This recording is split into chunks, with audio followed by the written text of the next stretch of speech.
Hey everyone, today's item, while I sort through my finds cabinet while I'm still out of action, is this beauty. Now look at the detail on that. Middle of a field, middle of nowhere, not really near civilization at all. What do you think that is, a pheasant or a phoenix rising from the flames? So at first I was like, oh, what is that? Is it a locket or a button? And let me show you this side.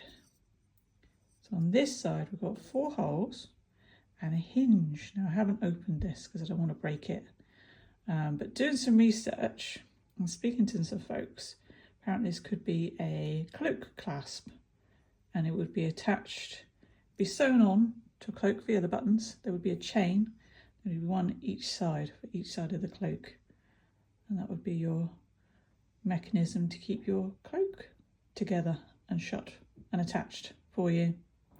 Isn't that beautiful?